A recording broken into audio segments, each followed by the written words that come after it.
All right, so let's move now to Tetris, right?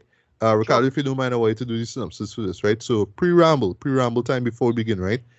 Tetris. I imagine everybody in this planet has played it, whether it's when you got Windows 98 for the first time, like me, or like Game Boy. when you got a Game Boy, you know what I Game mean? Boy, yeah. The You played original. it.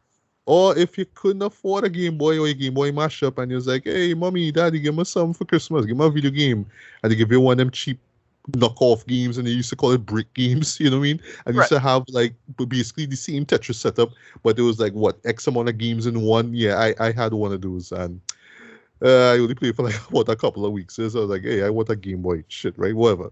But yeah, I mean, Tetris, easily one of the greatest games ever made. I wouldn't call it the greatest games, but it is one of the greatest, one of the most influential games ever made, in my opinion, right? Yeah, yeah. Arguably the So most influential. agreed, yes, Yeah. yes, yes. And and I mean, it's kind of obvious why, just looking at how simple the setup looks Yeah, like, right? exactly. But it's just so much possibilities, and what's not so much possibilities, right? It's just the minutes and hours that will keep going with you just building line after line after line, connecting block after block after block, right? I mean, not much more I could say about the game, right? The game is timeless, right? Yeah, But much to my surprise now, Apple TV decided, you know what, let's make a film about Tetris, right? So they drop a trailer okay. for it. So Nobody I saw don't it think coming. yeah, I don't think there's a coincidence about that because of the nature of Tetris and well the Apple computer. Uh that Ah, history there. Right. yeah. Yeah, well Right. you'll Yes, get yes, correct. yeah. Yeah, that actually that make a lot of sense. I didn't think about that now. Hmm. Yeah, yeah, now, come to think of it, it makes sense for it to be released through Apple, right? Obviously, right? Yeah. Yeah. So when the first trailer dropped, much to my surprise, I don't think anybody saw this coming. You're like, all right.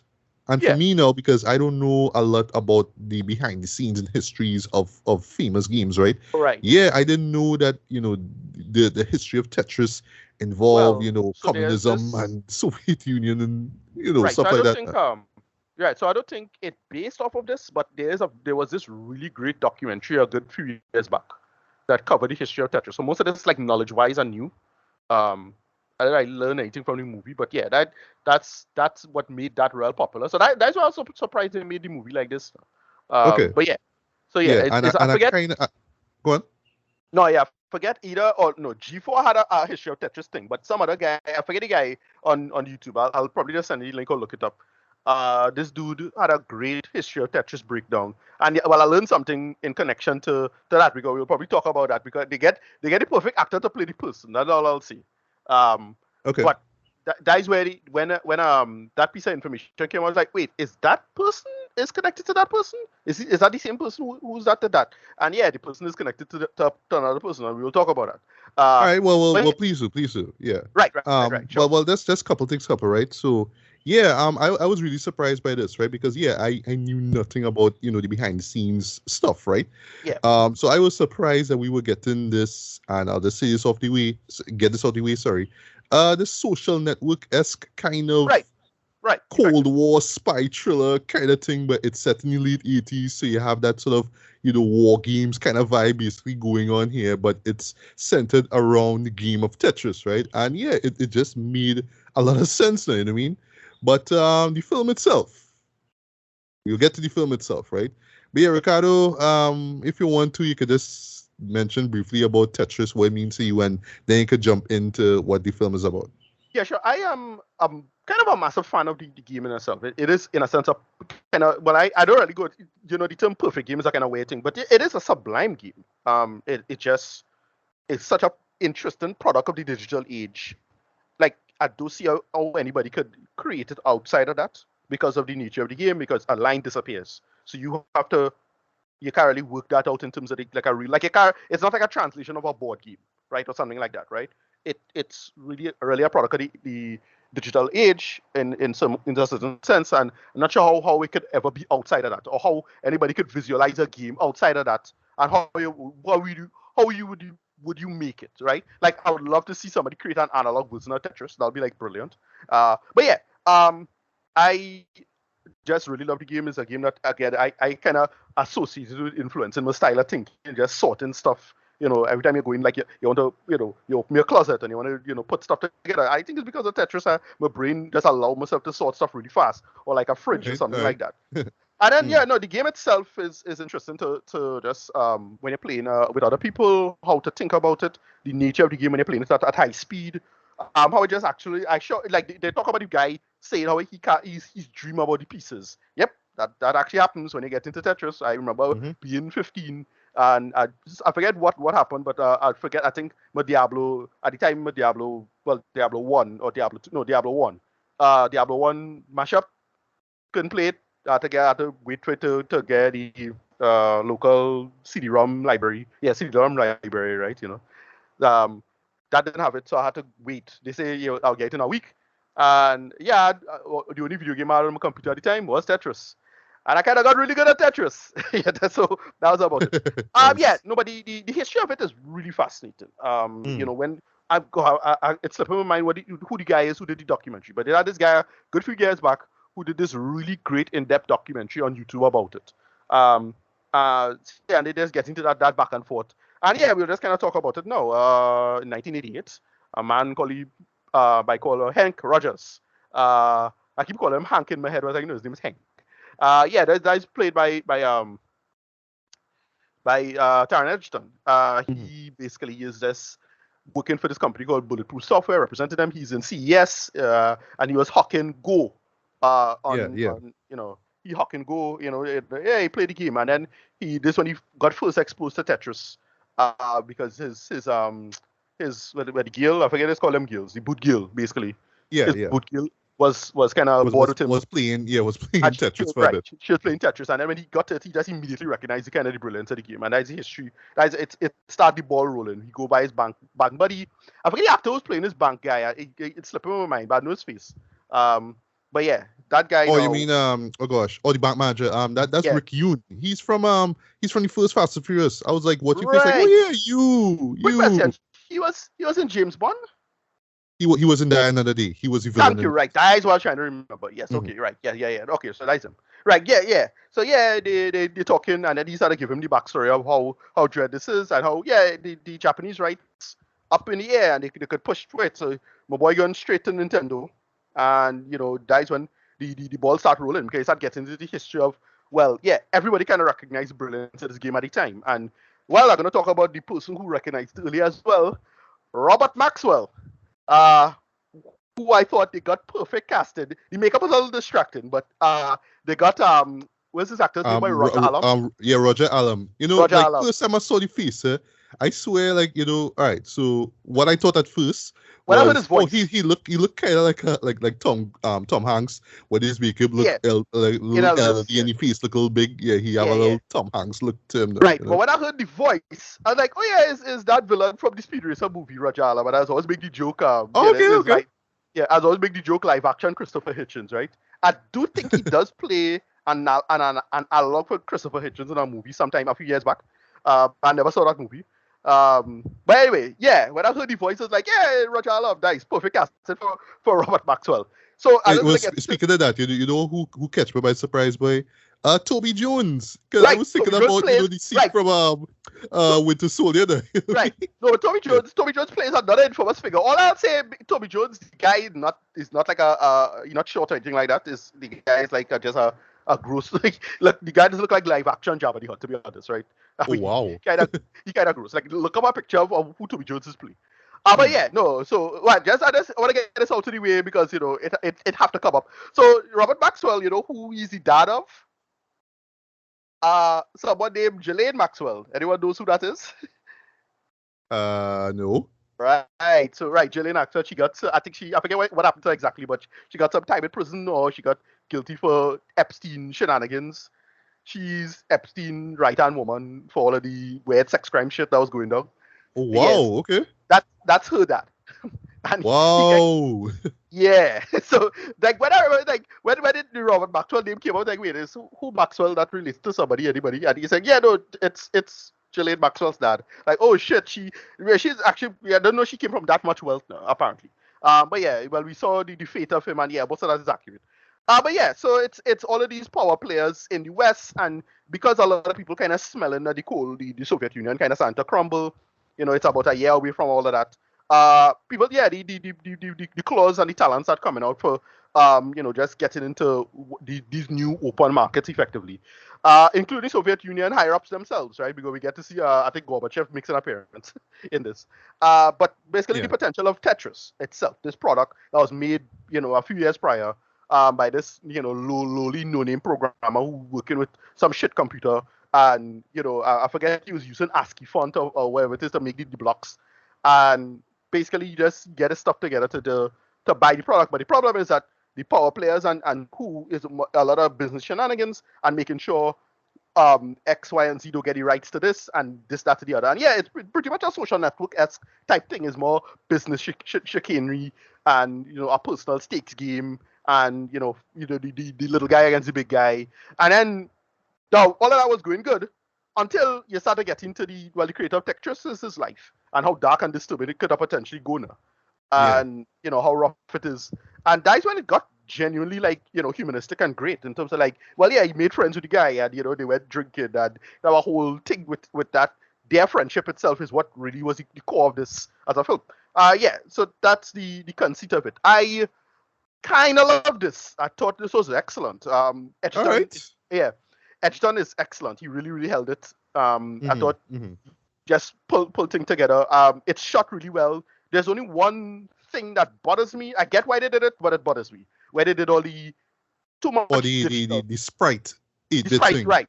I'm That gonna talk about that. I'm gonna talk Yeah, about that. I thought they did that a little too much. Like it was fine and dandy if you did it for like setting up a scene, or maybe like if it was just for establishing shots or something like that. Well, yeah, they had it in the middle of the action and the middle of the thing, and I'm like, all right, nah, that's a bit too much. Like I get what they're going for, but yeah, I find it was a bit much, and I felt they could have dialed that back. But other than that, I don't have any major issues with it as it is. As I said, the friendship between Hank and what's the guy's name? Alexi. Alexi, right? Yeah. Yeah. That is the core of it, and that's why it really, really works. Especially the ending when what happens to Alexi and the fate of the two of them, their whole history. Look, I'm sure you're gonna find some article or two in the coming days about how hey, Hank is more a bullshitter, and he really doesn't know how the story went, or some bullshit like that. Whatever, normal thing. Watching a movie, and as a movie goes, I generally enjoyed it for what it is. It's produced by Matthew Vaughn, which is not a surprise. Not too much of a surprise because he did King's one, right? If I Yeah, remember correctly. which I think introduced me actually to Taron, Taran in the first place. right. Yeah. And yeah, Taron melted into the role. I didn't think of him as Etsy or anything like that. I was like, oh no, he just really, really good in this. He really plays the part. It's yeah. Again, it's a lot of you know the dramatization of the story, of course, but like it generally sets up a great atmosphere and a back and forth. And all of the power players involved, especially when the Maxwell and his son comes into play, really, really works on that whole history. Especially the stuff with Nintendo too. That was also really surprising. And what my my only main flaw, other than the cinematography and these weird, special effects, visual effects choices, uh, yeah, it just I felt it could have paced a little better, especially the second act. The second act kind of dragged a little bit for me, but I didn't have a Mm. big problem with any of that. Overall, I just had I just enjoyed it for what it was because it wasn't the thing that I thought it would have been. I was expecting it just to be the business aspect of it, and then it got much more personal, much more serious, going into the conceit, but it was like this all is lost, mess of a kind of slug. It was just, okay, this is what happened. We know the actual history of the Soviet Union. I remember, well, I watched a recent short like video essay on 99 Red Balloons. So I was in the Soviet Union brain already Or about is history. that Todd in the Shadows, that Yes, I one? did. Yes, Yeah, I I did. haven't Right. watched that as yet. I haven't I watched thought that in the as yet. Shadows video, he did this great little like quick run through of the that song. And yeah, so it was like it was cool and interesting. So it got me into the Soviet Union mood about just thinking about that history and how it went out and whatnot. And then everybody just like played their part. Everybody was great. Yeah, Roger Allam was excellent as Robert Maxwell. That just stick with me mostly Oh because of his yeah, voice. and I'll talk about the guy who plays his son, boy. Right, Jeez. yeah, he Yeah, was good that's too. him. Yeah. But yeah, the guy who they got, the guy was the head of Nintendo at the time. He was great. They got like a lot of great little people, like how they Mhm. make it bounce around, and the guy who was the head of not the head of Nintendo in America. Shit. Um, what's that guy's name? By it was the fellow, was he like the side guy who he met in when they were showing off the Game Boy for the Oh gosh, the Japanese guy. Oh, I forget yeah, his name. Yeah. right. Yeah, and it's all this kind of all these little power players and how it plays off. It's like, hey, don't tell nobody. Hey, they lie about this. Hey, blah blah blah blah. And it comes together quite well, I think. I just really enjoyed it, and to be honest, I don't think it'll make a top 10 for the year, but it'll probably make an honorable mention. I actually really enjoyed it as an overall product.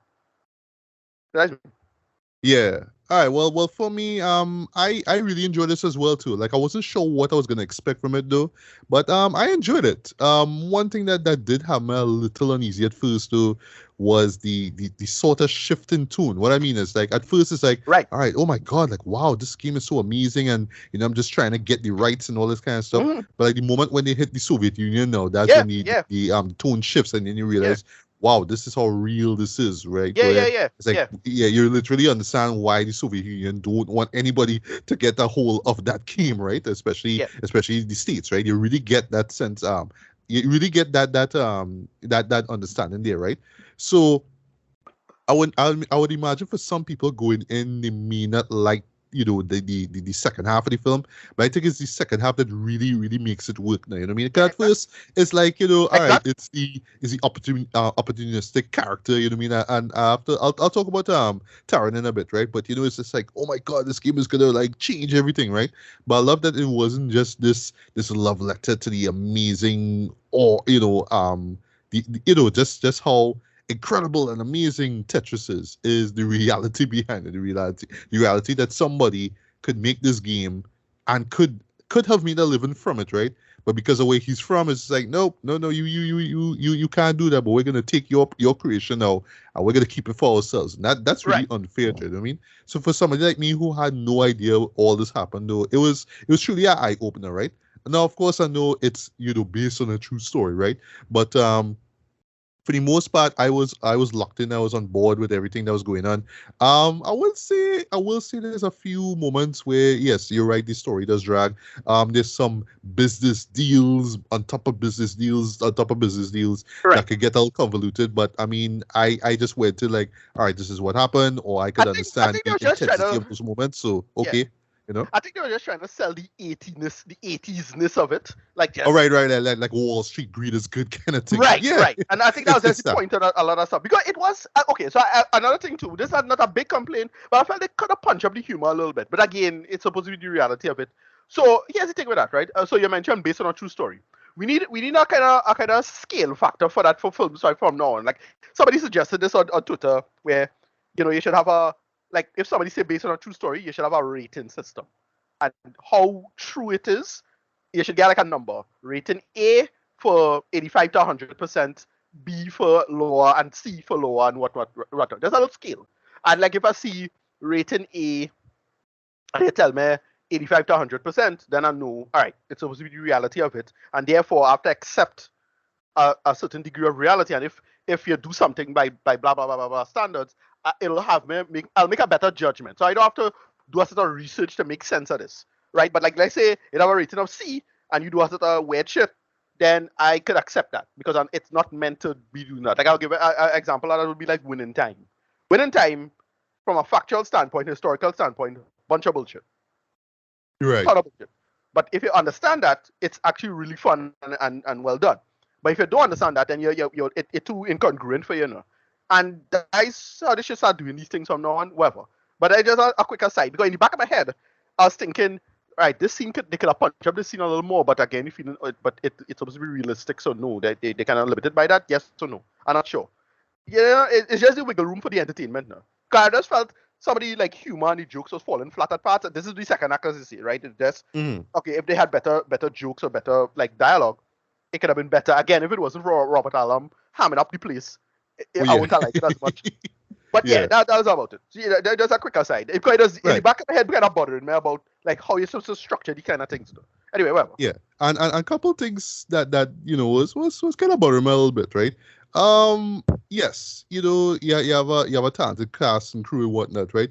But there were a few moments where I felt they were kind of cutting corners because it's an Apple TV release, so right. So like somebody establishes shots. I don't want to say the word cheaper, but yeah, like a few moments. There's a few just you just set location choices basically, right? It Right. just felt like, yeah, they just add some color grading to make it look like it's the Soviet Union, but why does just look like the back of some random building, you know what I Detroit. mean? Or the Yeah. front or by some car park or whatever it is, right? If Yep. you see show, Yeah. I don't talk you'll know what I talk about, right? There's So even a let's moment where you just see like a I whole forget bunch of which tanks show. passing. One second, there's a moment where you see a bunch of tanks passing and they're like, all right, so why am I not convinced by this scene? Like I know the gravitas of what's going on, but yeah, this scene just not working for me for some reason. From just the way how it looks, though, you know, like I felt they could have. I don't want to blame it on the director himself, right? But I don't know. I just felt like just visually there could have been a little bit more effort to make it look, a Yeah. little bit more pristine, in a Right. sense. Yeah. No, yeah, it's a total budget choice. I forget which show it was that had like they talk about the horrors of North Korea or something like that, and is some part of the United States is shooting it. It was like, okay, the irony of that, right? you Yeah. know and then just to get the elephant out of the room, right? Just sorry to address the elephant in the room, sorry. The sprite effects, the 8-bit effects, right? Right. Here's the thing, right? Like when, like, in terms of like establishing characters, when you see the film, you know what I talk about. In the That works, beginning, right? yeah. I thought In the that was a beginning great call. it Yeah, works, yeah, right? yeah. And But it use a with wipe. It use a wipe to cut to the thing. I like, yeah, little simple things like that. I like. yeah. Yeah. And when Hank is just going into detail about how Tetris came to be, that works, right? But again, cutting corners, right? So understand you can't go to certain places to shoot, right? So slight spoiler. So Hank lives in Tokyo, right? Right. With his wife and, well, 4 children. We only see like one, right? I'll talk about that one in a bit, right? But every time they cut back to Tokyo Dread is that same 8-bit look of the man house. I did Right. like wait for the film to at least show me it, right? Because ever so often when they have a little establishing shots, you'll see the 8-bit, effect kind of dissipate, and you'll see the real stuff, mainly with buildings and stuff like that, right? But I was telling myself, all right, at least you will see Hank's home now in live action, and we don't get that because every time Right. they just keep cutting to that place, it's a 8-bit effect. And I'm like, Yeah. wow, Oh, talk this is the about cutting outside shot, corners. right? Yes. Yeah, Like, yeah, yeah, yeah. wow, but like really, you could have put a little effort into at least showing me the house, man. Like, come on, man. Like, It was weird. you're pretty Yeah. much telling me that only didn't have any money for that, right? Come on, right?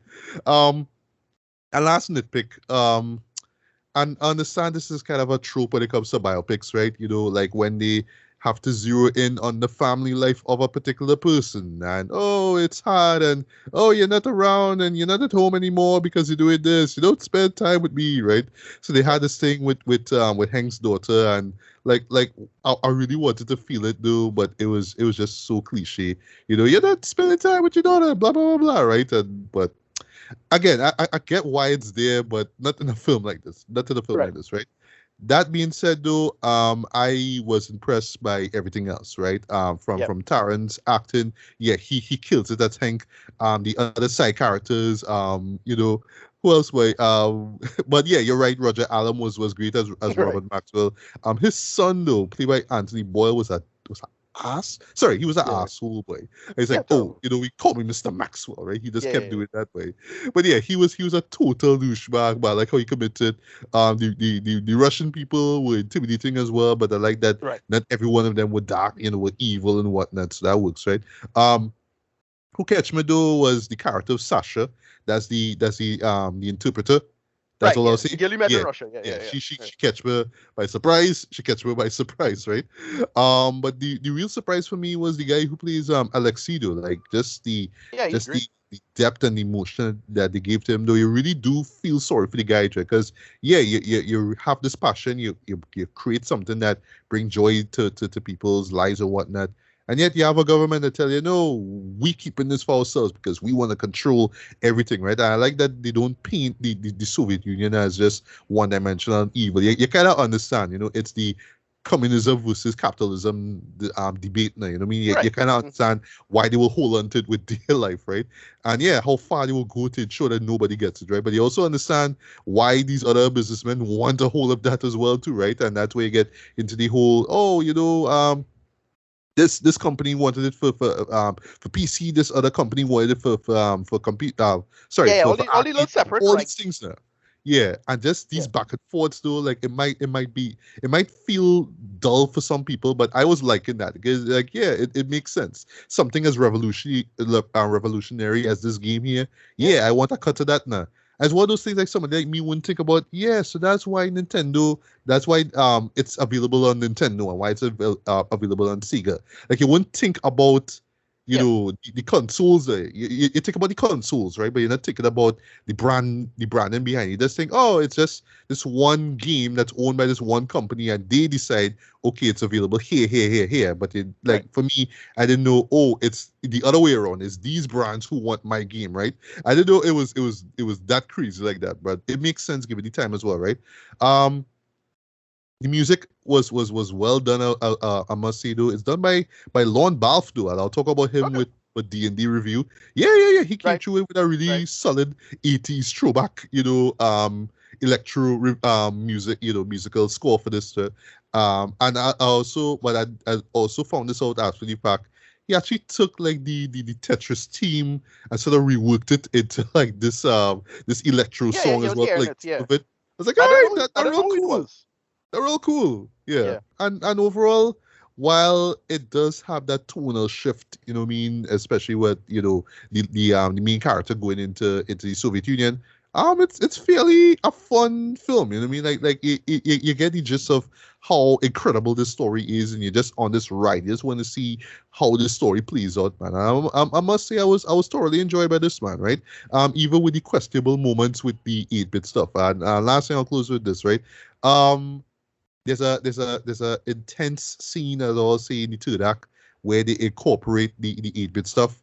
I Right. understand it. It's like I would say the reason why they did it was to make the scene more appealing, more exciting. Like, oh, Right. we're reminding people that it is about it's sort of like a meta moment. Like yeah, it's the show winking at the audience. Like, yes, we're celebrating, games like this, so we're doing it in this Right. context, right? But it kind of almost takes you away from the show too It's because of very. I how thought it was very serious distracting. everything else was Yeah. prior to it, right?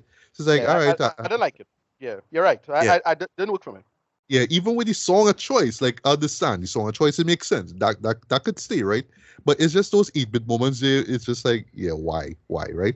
But apart from all that, though, this was still a very, very well made film. And very smartly written, I must say, though. Like just how Yeah. you were able to cover so much ground, though, in like what 2 hours is really, really impressive to me, right? So yeah, like you, it's not gonna be a best of for the year, though, but it could be honorable mention for me, man. Right. So rating wise, I'm gonna give this a decent 4 out of 5. This is really worth checking out. It tells you a story that I would say it needs to be told, though. You know what I mean? A lot of people really need to be aware of the backstory behind something like this. Because you just think oh, it's just a game that you just spend hours with, though. But it's the almost life and death situation behind it, and yeah, just to be a fact that it was able to cross, Soviet shores and make it throughout the rest of the world is really amazing, right? I was just really appreciate the fact that there's a movie that tells me this, right? It shows me this in this entertaining fashion, right? But yeah, Yeah. it's on Apple TV right now. Give it a look. It's worth your time. It's really worth your Yeah. time. I strongly recommend it as well. Rating. I'll probably give it like a probably like an 8 out of 10, a low 8, closer to a 7. But I really enjoyed it for what it was. And I said the only thing that kind of pulled it down was the digital sprite stuff. That's the only thing that was like a major thing. Everything else was, and that's my minor nitpicks about how the humor flows and whatnot. But that's about it. I dug the hell out of this. It's very surreal. But even though it's based on a true story, as I say, you mentioned what is Greed is Good of a game in our movie with Michael Douglas. Oh, Wall Street, Was yeah, her right? Yeah, but right, if I was more thinking something along the lines of Hudsucker Proxy, it's a bizarre right. reality, and just stuff, the inner workings of a very strange historic conceit of history that when they think about is quite bizarre, right? But yeah, they make it work, and again, mostly because Edgerton really holds it together. Yeah, 8 out of 10. Right, nice.